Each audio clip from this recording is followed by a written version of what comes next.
But what kind of applications would you see for AI? And I expect that ChatGPT is not necessarily the first thing we hopefully think of. But what applications do you see for AI in the DevSecOps field? I think AI are constantly looking from two angles. So one is how can we leverage it from a business point of view? On the other hand is how can we use it as a security tool? And I think also how is it threatening us? Because what you call the bad guys are also using these technologies.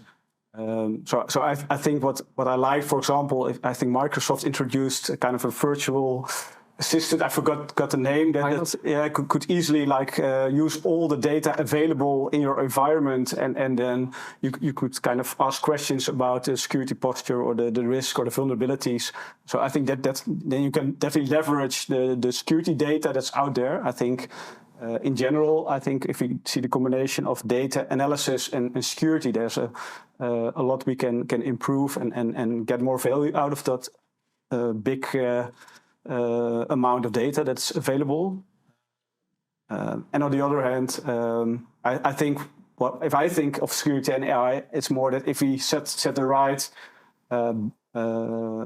security parameters, and we can ensure that, for example, AI stays within our companies, and not that the data, for example, you put in ChatGPT is going to the tech companies. But if you can secure it and keep it privacy friendly, I think then the world will change so fast. I think then security is not a problem for now. Then there's a lot of other things. There's a lot of opportunity as well, of course, to do it securely. Yeah.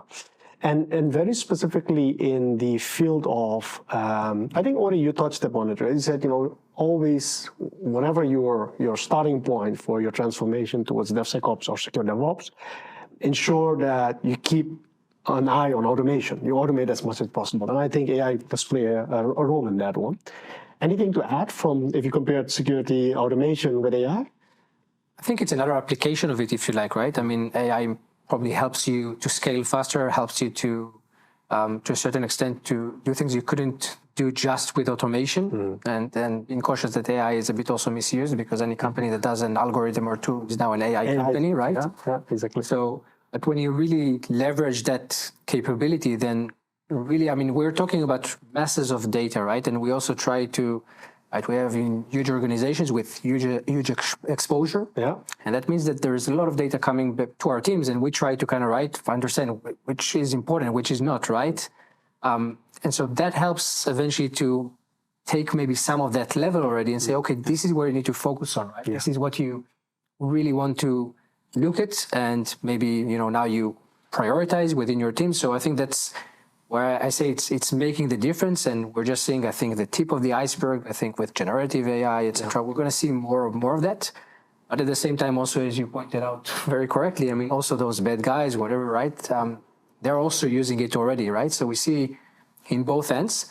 And I think we will also see more, and we also need to be cautious of that, is how can we use AI, generative AI, etc., to look at our code and look at how we develop and then say, hey, how can I do it differently, and how can I do it more secure, and did I find anything, right? So it will help us to close that loop faster. And again, it's empowering our teams, not necessarily just the security teams. And then comes the question of privacy and data and making sure that you know to handle it in a way that doesn't expose also your own assets to whoever it is outside. So there's that aspect as well. So looking at it as any other new sort of development with potential to do great things, but do it in a responsible way. Exactly. Yeah. Exactly.